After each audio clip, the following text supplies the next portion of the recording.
Insomnia. So, what causes us to have a hard time falling asleep or staying asleep? So, first place we want to look is the brain. So, any neurotransmitter imbalances. So, if you're having any imbalances with your GABA, your melatonin, or your serotonin, this can cause us to have a hard time falling asleep and staying asleep.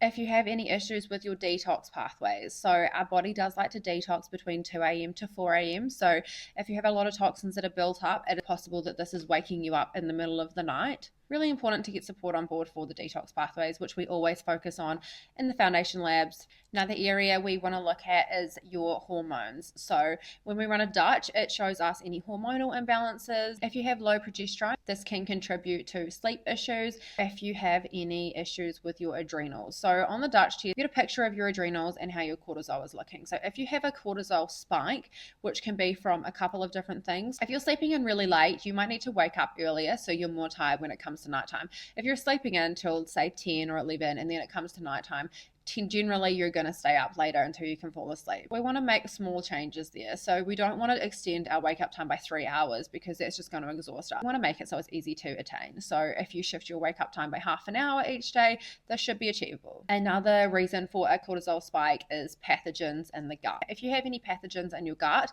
they like to wake us up between 2 and 4 as well. If it is pathogens that are waking you up, it is important to make sure we are supporting our body first. So we need to repair detox pathways. We need to strengthen our body. We need to get the support on board. We're not going to jump straight into gut work. We need to make sure the steps are in place first, so when it does come to treating, we can actually wipe the bacteria out.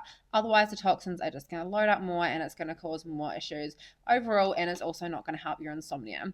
Another thing to look at is sleep mindset. So I know it's really challenging, but mindset does play such a big part in everything that we're doing. If we are not getting enough sleep and we're going to bed and we're thinking things like, I'm not going to sleep tonight, I'm going to have a really crappy sleep, I'm so exhausted, I'm going to struggle in the night, I might wake up a lot. Our brain doesn't know the difference between a subconscious thought and reality. So we're telling ourselves that we're going to have a crappy sleep. So if you've watched my mindset video, you know how I reiterated in it that what we tell ourselves, it does really matter. So just conscious language and trying to take control of those thoughts is another thing to look at if you are suffering from insomnia while we are working on rebuilding the body and re-strengthening the body.